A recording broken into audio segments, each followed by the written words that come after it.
Assalamualaikum warahmatullahi wabarakatuh. Bismillah, alhamdulillah, wassalatu wassalamu ala rasulillah Sayyidina wa maulana Muhammad ibn Abdullah wa ala alihi wa sahbihi wa mawalah ma ba'd. Alhamdulillah ibn alamin, teman-teman sekalian, mudah-mudahan senantiasa dalam keadaan sehat walafiat.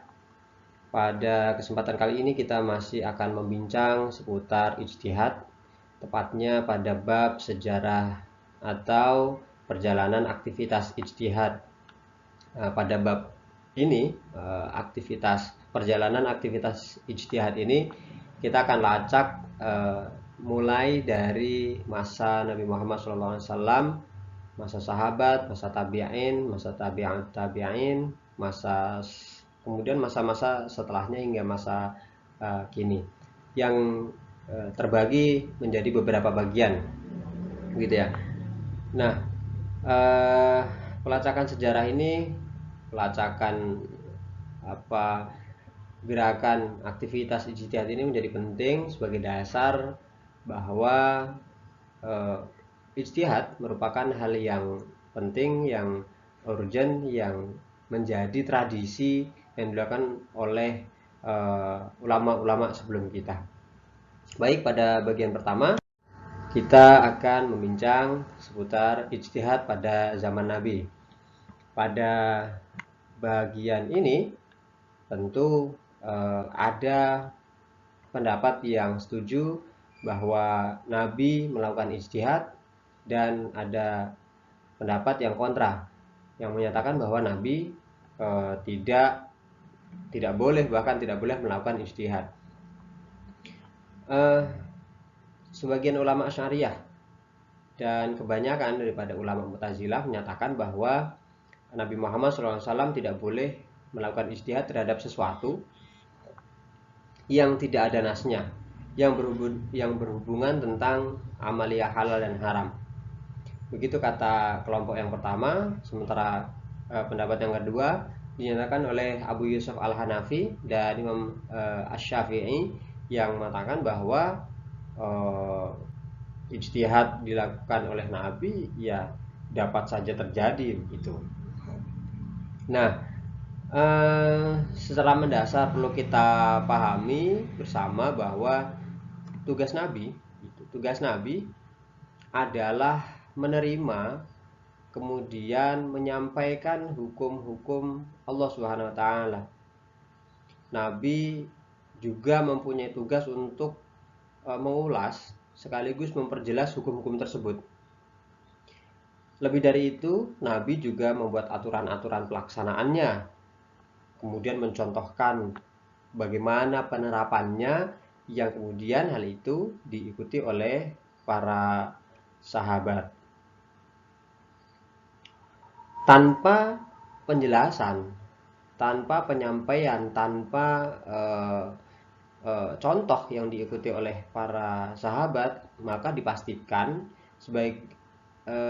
sebagian besar hukum-hukum Allah tidak akan dapat diterapkan, tidak akan dapat diaplikasikan dengan baik.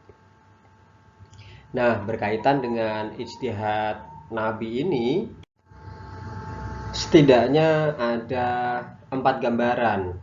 Ya, setidaknya ada 4 gambaran yang rinciannya sebagai berikut, bahwa pada realitanya, pada kenyataannya, Nabi Muhammad SAW diperbolehkan berijtihad secara mutlak untuk menyelesaikan persoalan-persoalan baru tanpa harus menunggu wahyu. Itu gambaran yang pertama. Gambaran yang kedua, ijtihad yang dilakukan oleh Nabi Muhammad SAW tersebut hanya berlaku pada urusan duniawi, bukan untuk urusan syariat, urusan agama, baik dari sisi akidah, baik dari sisi akhlak, maupun terlebih khususnya dari sisi hukum. Itu pandangan atau gambaran yang kedua. Gambaran yang ketiga, meskipun dalam realitanya Nabi melakukan ijtihad, tidak ada nas, tidak ada perintah yang memerintahkan Nabi untuk berijtihad. Nah, dan gambaran yang keempat adalah secara umum keberadaan ijtihad hanya berlaku setelah Nabi menunggu wahyu. Jadi Nabi akan melakukan ijtihad ketika sudah menunggu wahyu dan wahyu tidak kunjung datang, sehingga Nabi beristihad menggunakan penalaran beliau. Selanjutnya, bagi pendapat-pendapat yang memperbolehkan, nah yang pro dengan ijtihad yang dilakukan Nabi, setidaknya ada dua alasan pembenar, ada dua argumentasi. Yang pertama, mengacu pada surah Al-Anfal, ayat 67 dan 68, yang pada intinya di sana ada proses musyawarah, ada proses dialog antara Nabi Muhammad SAW dengan para sahabat mengenai tawanan perang, yang kemudian Nabi condong memilih untuk mengikuti salah satu saran dari para sahabat, yang kemudian atas kesimpulan tersebut ditegurlah oleh Allah Subhanahu wa taala. Begitu. Bahwa teguran yang disampaikan Allah Subhanahu wa taala kepada Nabi Muhammad SAW menjelaskan bahwa Nabi Muhammad SAW melakukan ijtihad. Ya, meskipun kemudian misalnya Nadiyah Syarif Al-Umri kemudian menyatakan bahwa adanya kesalahan dalam berijtihad Nabi adalah isyarat yang jelas akan adanya pemikiran manusia yang dalam kecerdasan apapun bisa menimbulkan kesalahan. Ya, ini yang kemudian membedakan antara akal dengan wahyu. Oke, itu alasan pembenar yang pertama, mengacu pada surah Al-Anfal ayat 67-68. Kemudian dari sisi penalaran,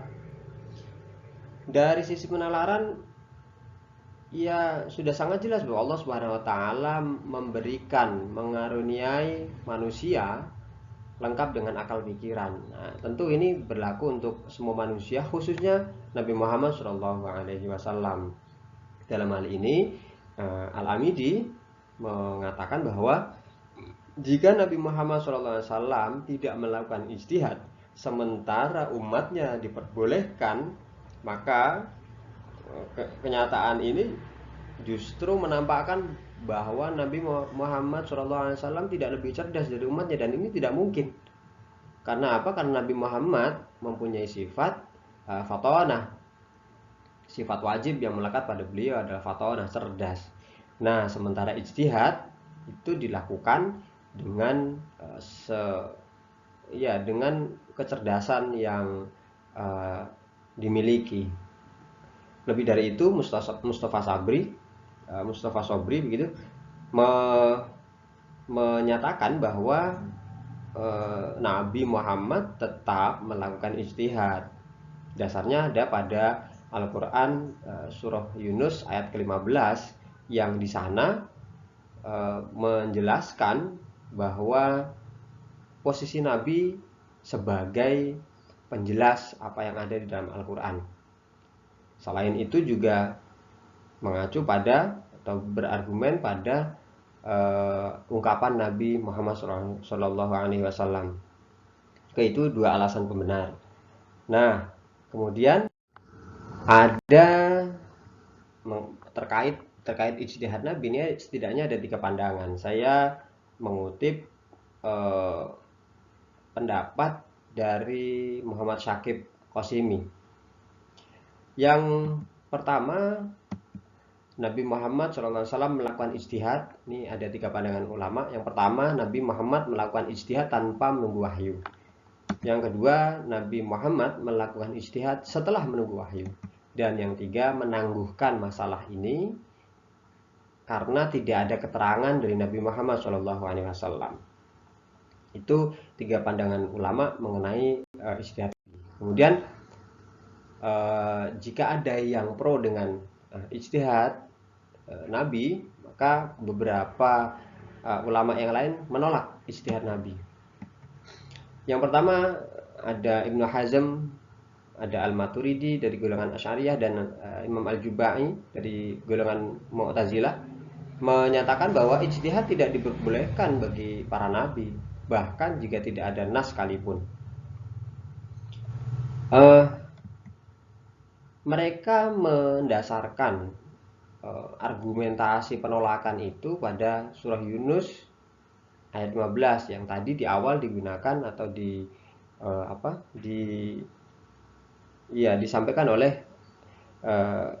Mustafa Sobri. Iya, di sana dikatakan di dalam surah Yunus 15 ini dikatakan bahwa memang tidak patut bagi nabi untuk mengikuti sesuatu selain wahyu yang diberikan kepadanya. Ini mendasarkan bahwa menjelaskan bahwa nabi tidak boleh melakukan ijtihad. Kemudian sementara terkait surah Al-Anfal ayat 67-68 yang juga digunakan di awal sebagai argumentasi yang menyatakan bahwa nabi melakukan ijtihad, ini juga digunakan sebagai dasar penolakan ijtihad nabi. Ibnu Hazm dalam hal ini menyatakan bahwa pada hakikatnya Nabi Muhammad SAW pun memiliki pilihan yang sama seperti para sahabat. Nabi Muhammad SAW ditegur lantaran lebih condong mengikuti pendapat sahabat yang kemudian direvisi, ditegur oleh Allah Subhanahu wa taala. Ya meskipun ada pro, ada kontra, ada yang setuju bahwa Nabi Muhammad melakukan ijtihad, ada yang tidak setuju bahkan tidak memperbolehkan Nabi melakukan ijtihad. Beberapa bukti berikut menunjukkan bahwa Nabi Muhammad SAW melakukan ijtihad. Yang pertama terkait dengan perpindahan kiblat. Pada awalnya umat muslim waktu itu berkiblat pada Baitul Maqdis. Hal itu dilakukan selama 16-17 bulan. Kemudian berpindah ke Masjidil Haram. Dalam beberapa catatan, perpindahan kiblat tersebut merupakan hasil ijtihad Nabi Muhammad SAW. Yang kedua, mengenai tawanan perang Badar sebagaimana disebutkan di awal dalam surah Al-Anfal 67-68 sebagai konteks ayat itu turun. Ya, meskipun kemudian ia ditegur oleh Allah Subhanahu wa taala. Yang ketiga mengenai strategi perang Badar, khususnya ketika menentukan posisi atau lokasi para sahabat Badar. Awalnya Nabi menyarankan atau menentukan suatu lokasi camp, tetapi kemudian ada sahabat Hubab Al-Jamuh yang secara geografis lebih tahu tempat itu daripada Nabi karena dia tinggal di daerah situ, kemudian menyarankan untuk berpindah tempat. Pada akhirnya Nabi mengikuti sahabat Hubab dan memindahkan para sahabat Badar ke tempat yang disarankan oleh sahabat Hubab tersebut. Nah, tiga hal ini membuktikan bahwa Nabi pernah melakukan ijtihad. Nabi pernah berpendapat.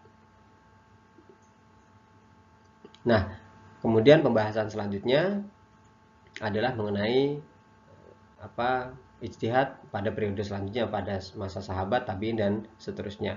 Ya demikian teman-teman sekelumit mengenai ijtihad yang dilakukan oleh Nabi Muhammad SAW. Ijtihad pada masa Nabi Muhammad SAW ada pro ada kontra. Yang pro dengan argumentasinya, yang kontra dengan argumentasinya. Mudah-mudahan bermanfaat. Selanjutnya kita akan membincang mengenai ijtihad pada masa sahabat. Wallahu a'lam bishawab. Wassalamualaikum warahmatullahi wabarakatuh.